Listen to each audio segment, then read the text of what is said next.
बिस्मिल्लाहिर्रहमानिर्रहीम। अस्सलामुअलैकुम। कैसे हैं आप सब। आज हम लोग स्टार्ट करेंगे क्लास 9th की बुक है हमारे पास साइंस ग्रुप की। चैप्टर 1 हम लोगों ने स्टार्ट किया हुआ था जिसका नाम हमारे पास है मैट्रिसेस एंड डिटर्मिनेंट्स। चैप्टर 1 है।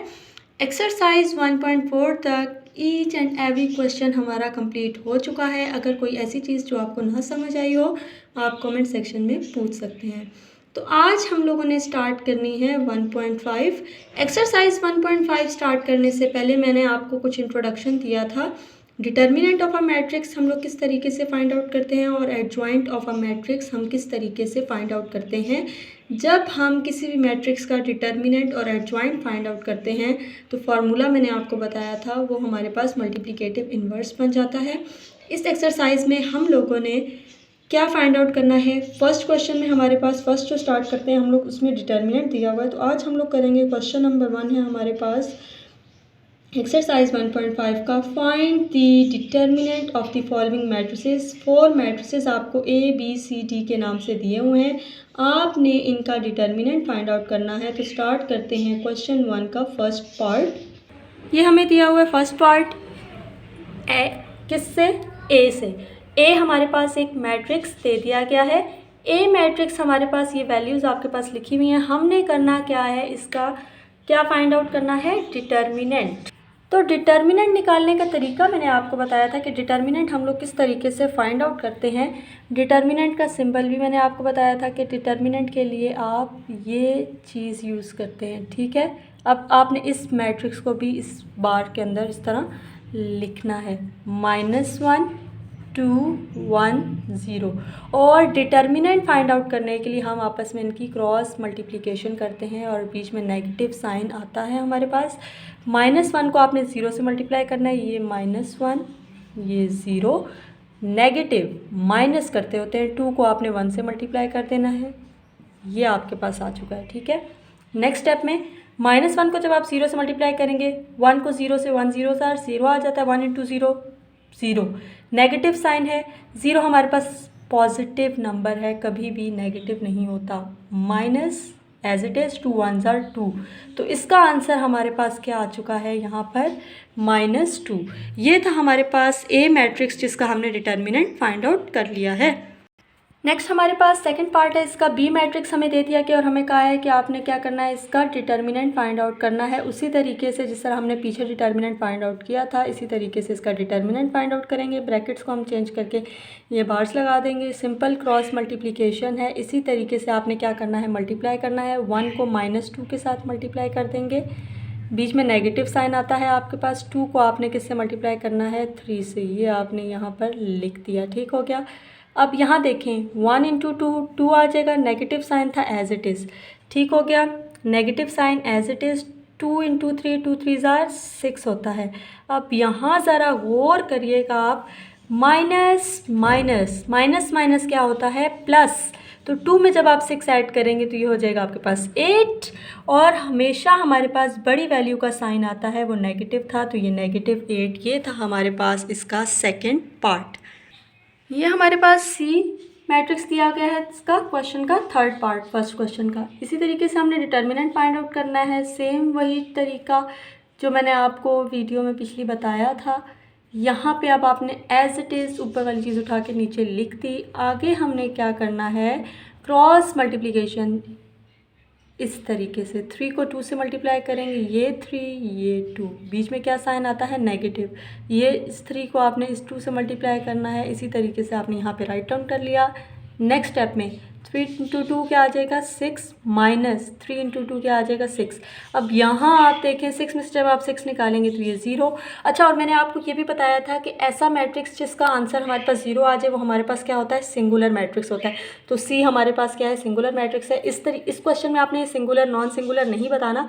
आपने जो क्वेश्चन नंबर 2 है इसी तरीके से यही ट्रिक यूज़ करते हुए आपने क्या करना है, इसका डिटर्मिनेंट फाइंड आउट करना है। और आपके पास क्या आ जाएगा, डिटर्मिनेंट के बाद अगर 0 आएगा तो वो सिंगुलर होगा, अगर 0 नहीं आएगा तो वो आपके पास क्या होगा, नॉन सिंगुलर होगा, ठीक है। नेक्स्ट इसके लास्ट पार्ट की तरफ चलते हैं। फोर्थ पार्ट है हमारे पास। ये आगे हमारे पास फोर्थ पार्ट डी मैट्रिक्स हमें दिया हुआ है। एक मैट्रिक्स है जिसका नाम हमारे पास डी है, डी से डिनोट किया हुआ है, ठीक है। लास्ट पार्ट है हमारे पास ये फर्स्ट क्वेश्चन का, एक्सरसाइज 1.5 का। ये अब आपने इसी तरीके से जिस तरह पीछे सॉल्व किया था उसी तरीके से आपने ये राइट डाउन कर लिया। सिंपल, बिल्कुल सिंपल तरीका है ये आपके पास। अगर फिर भी कोई ऐसी चीज़ जो नहीं समझ आती आप मुझसे पूछ सकते हैं। अब यहाँ पे आपने क्या करना है, क्रॉस मल्टीप्लिकेशन करनी है। 3 × 4 यहाँ पे अब आपने लिख लेना है 3 × 4। माइनस होता है हमेशा डिटर्मिनेंट फाइंड आउट करने के लिए, ठीक है। ये बात आपने याद रखनी है। 1 को अब आपने क्या करना है, 2 से मल्टीप्लाई करना है। ये आपने लिख लिया 1 × 2। 3 × 4, 3 4 क्या आ जाएगा आपके पास 12, माइनस साइन था माइनस।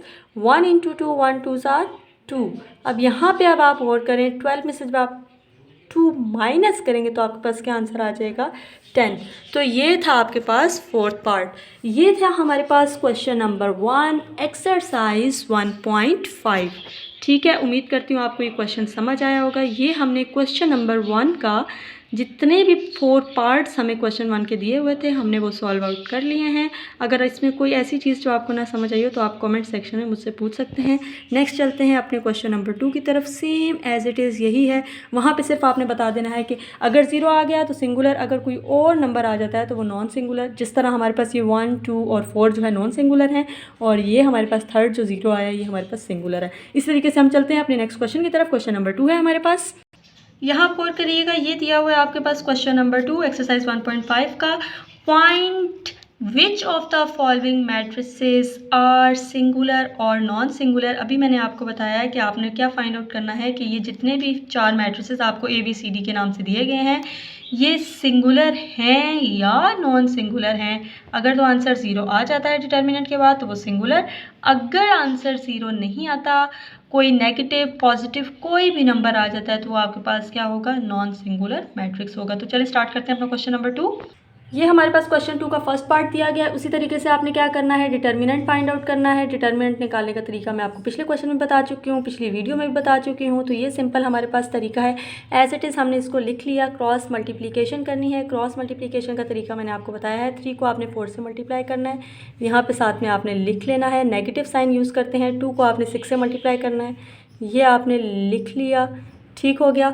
अब यहाँ पे देखें मल्टीप्लाई करना है। 3 4 आपके पास 12 माइनस 2 6 आपके पास 12। अब यहाँ देखें 12 में से जब आप 12 माइनस कर लेंगे तो आपके पास क्या आ जाएगा 0। डैट मीन्स जब आंसर आपके पास 0 आ जाता है तो ये मैट्रिक्स कौन सा होता है आपके पास, यहाँ पे आप लिख लेंगे सिंगुलर, ठीक है। अगर आंसर 0 आ जाए तो आंसर 0 आने के बाद मैट्रिक्स हमारे पास क्या होता है, सिंगुलर। तो फर्स्ट जो हमारे पास ए मैट्रिक्स दिया गया था ये हमारे पास सिंगुलर मैट्रिक्स था, ठीक है। नेक्स्ट है हमारे पास सेकंड पार्ट बी मैट्रिक्स हमें दिया हुआ है। इसी तरीके से हमने क्या करना है, डिटर्मिनेंट फाइंड आउट करना है। ये हमने डिटर्मिनेंट फाइंड आउट करने के लिए हम क्या करते हैं, सॉरी यहाँ पर ये बार्स यूज़ की जाती हैं। एज इट इज़ हमने ऊपर वाले नंबर्स नीचे लिख दिए। ये हमने क्रॉस मल्टीप्लिकेशन कर ली। 4 × 2 आ गया आपके पास, नेगेटिव साइन 3 × 1 आ गया आपके पास। जितनी प्रैक्टिस करेंगे उतना आपके लिए ईजी है और आपको जो है बहुत ज़्यादा इजी लगेगा और आप एकदम से इसको सॉल्व कर लेंगे। जिस तरह हम कहते हैं झटपट हो जाता है वो चीज़ आ जाएगी। यहाँ पे अब आप देखें 4 2 क्या हो जाएगा 8 माइनस 3 1 3। अब यहाँ देखें 8 में से जब आप 3 माइनस करेंगे 5 आ जाएगा। जब 5 आ चुका है आपके पास 0 नहीं आया तो ये मैट्रिक्स आपके पास क्या होगा, नॉन सिंगुलर मैट्रिक्स। इसको हम क्या कहेंगे, नॉन सिंगुलर मैट्रिक्स है ये हमारे पास। तो यहाँ पे हमने राइट डाउन कर लिया नॉन सिंगुलर मैट्रिक्स, ठीक है। तो ये था हमारे पास सेकंड पार्ट। नेक्स्ट हमारे पास थर्ड पार्ट है सी मैट्रिक्स। ये हमने इसी तरीके से डिटर्मिनेंट फाइंड आउट करना है। वही तरीका हमने यहाँ पर राइट डाउन कर लिया एज इट इज़ उसको उठाकर। यहाँ पे अब हमने क्रॉस मल्टीप्लिकेशन करनी है। यहाँ से तवज्जो करिएगा कि नेगेटिव साइन है आपके पास। 7 को जब आप 5 से मल्टीप्लाई करेंगे, यहाँ पर 7 × 5 आपने राइट डाउन कर लिया। नेगेटिव साइन आपके पास पहले का ही बीच में होता है। यहाँ पे अब आप देखें 3 × -9 है तो यहाँ पे 3 × ये आपके पास आ जाएगा -9, ठीक हो गया। 7 5 आपके पास होता है 35 माइनस माइनस ये हो जाएगा प्लस। 3 9 आपके पास आ जाएगा 27। तो ये आपके पास आ चुका है 35 + 27। इनको अब हमने क्या करना है, प्लस करना है। इन दोनों को जब हम प्लस करेंगे तो हमारे पास आंसर आ जाएगा 62, विच इज़ हमारे पास ये अब देखें 0 के इक्वल नहीं आया तो इस मैट्रिक्स को हम क्या कहेंगे, ये हमारे पास क्या है, नॉन सिंगुलर मैट्रिक्स है। ठीक है, तो यहाँ पे आपने राइट डाउन कर लेना है नॉन सिंगुलर, क्योंकि ज़ीरो नहीं आया आपके पास। फर्स्ट मैट्रिक्स आपके पास सिंगुलर था, बाकी अभी तक दोनों जितने भी हमने फाइंड आउट किया नॉन सिंगुलर आ चुके हैं आपके पास। नेक्स्ट चलते हैं हमारे लास्ट पार्ट की तरफ। इसका फोर्थ पार्ट हमारे पास लास्ट है डी। ये लास्ट डी पार्ट है, हमने इसको इसी तरीके से लिख लिया ब्रैकेट सिंपल बार्स में। ठीक है, यहाँ पे अब आप गौर करिएगा, हमने क्रॉस मल्टीप्लिकेशन जिस तरह पिछले क्वेश्चंस में करते रहे इसी तरीके से हमने इसकी भी क्रॉस मल्टीप्लिकेशन करनी है। 5 × 4 आपने लिख लिया। ठीक, नेगेटिव साइन होता है हमारे पास, यहाँ पे देखें -2 है तो ये -2, यहाँ -10 है, ये -10। यहाँ पे अब गौर करिएगा ज़रा साइंस का। 5 4 ज़र आपके पास आ जाएगा 20, minus minus plus, plus minus minus, तो ये माइनस आ गया। 2 10 ज़र आपके पास क्या आ जाएगा 20। यहाँ पे अब देखें 20 में से 20 निकालेंगे तो आपके पास 0। जब 0 आ जाए तो हमारे पास जो मैट्रिक्स होता है वो क्या होता है, सिंगुलर होता है। तो यहाँ पे हमने लिख लेना है कि ये हमारे पास क्या है, मैट्रिक्स सिंगुलर है। तो ये थे हमारे पास क्वेश्चन नंबर 2 के 4 पार्ट्स। उम्मीद करती हूँ आपको समझ आई होगी। यहाँ पे आप देखें फर्स्ट वाले में आपके पास इसका आंसर क्या आया है, 0 आया है। डैट मीन्स ये मैट्रिक्स आपके पास सिंगुलर है। सेकंड वाले में आपके पास ये नॉन ज़ीरो है, 5 आ रहा है तो ये नॉन सिंगुलर हो गया। थर्ड भी आपके पास नॉन सिंगुलर है और फोर्थ 0 आंसर आया तो ये हमारे पास सिंगुलर हो गया। तो ये थे हमारे पास क्वेश्चन नंबर 1 और 2 एक्सरसाइज 1.5 के। उम्मीद करती हूँ आपको समझ आए होंगे। अगर आपको मेरी ये वीडियो पसंद आई है तो please like share and subscribe my channel. Thanks for watching. अल्लाह हाफिज़।